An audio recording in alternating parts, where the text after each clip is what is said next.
Hi, my name is Trisha Palby from Aspen University, and this video assignment is for my Early Cognition and Learning 1, the Early Preschool Years course.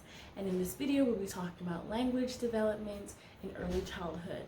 First, we'll begin with the auditory development, where when the child is first born, in that newborn stage, the child is all about their senses.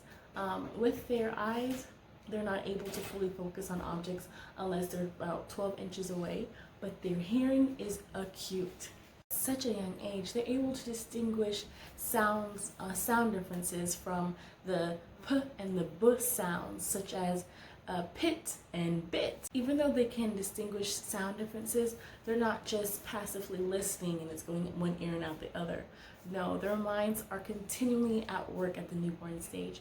They're able to record these sounds. Babies in the mother's womb, they're able to distinguish high frequency words and over a series of time record those words even before they have a meaning or understanding of what that word is, but it's in their brain and it's going to come back out to work whenever the child starts using their words and developing sounds and talking. Now, these sounds are not just random sounds that we hear all around nature and in the home.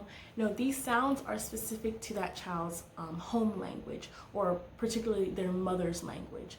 So if a Hungarian child is listening to multiple languages, they're more attuned to listen to the Hungarian language. The same goes for any other language spoken in a household.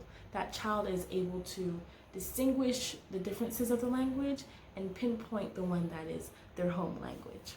Now, these high frequency sounds that the infant has recorded come into practice in the articulatory development. Sorry, I had to make sure I was saying that right. The articulatory development comes into play when the baby becomes a vocal and vocalizes different sounds and plays with the sounds and goo-goos and gagas. What parents may not realize is the baby's different types of cries is a part of the articulatory development.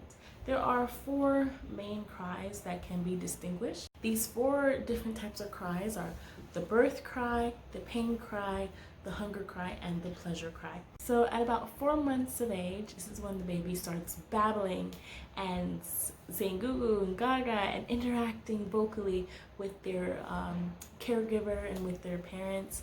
It's about this time that the 4-month-old can make almost all of the vowel sounds and about half of the consonant sounds. During this stage, babies heavily rely on communicative feedback, so they're looking for feedback, looking for a response whenever they make these sounds. This was especially highlighted when researchers realized that deaf children also babble and make vocal sounds up to about 6 months.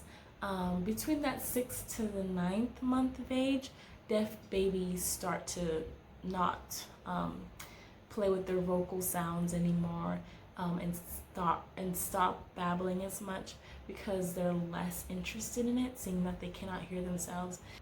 This highlights the fact that babies heavily rely on that communicative response between their caregiver and their parent. As children's articulatory development progresses, they would have a target word that they're thinking of, and it sounds perfectly in their heads, in their minds, but the moment they try to say this word, such as bed, they want to say bed, but it comes out as bet, or they want to say, for example, from the book, they want to say the word ship, but instead they say sip. There are just certain sounds that they can't yet articulate yet. But this is a progress and it is absolutely age appropriate. When it comes to word meanings, children would hear a word and associate it with what they're looking at or with a concept that they understand in their own way. But in these understandings, it may be overgeneralized. For example, a child can look out in the sky and see a bird, and his father may say, "Oh, that's a blackbird or a crow." And then from then on, the child would call every bird they see a crow. Or there is a funny video I remember seeing that went viral years ago, where this little girl was looking at a field of what sounded and looked like ducks. The little girl looked at all those ducks and she said, "Look at all those chickens." So that's a small example of overgeneralization, thinking of one thing and associating with a whole group, which with time the child will learn that there are different types of birds, there are different types of mainly everything in the world, but that comes with cognitive development. Next, we move on to the child's first words, which is a culmination of everything they learned in their auditory development and their articulatory development. So these begin, their first words are established when they have these three things in place, which is the ability to record sounds, so all the sounds the child has recorded previously throughout their early months to the present. It also includes the child's ability to, the second being their ability to control their vocal function, and the third being the growth of their symbolic functions. Now these all work together to helping them acquire and understand at least 10 words in their first 12 months of life. From developing their first words, the child goes on to developing two-word sentences, which are their attempts to communicate even further. Although not grammatically correct, those corrections come later on throughout the years as a child's language develops. Grammatical development is quite a broad topic because there are so many levels to how a child learns grammar, but it could be explained in a way that the child hears and perceives language as a whole, but as their cognitive development furthers and matures, they're able to distinguish certain parts, such as adding prefixes and suffixes and making a word singular and plural as time goes on. My name is Jerusha Falby. I hope you enjoyed this video and enjoy the rest of your day. Bye bye.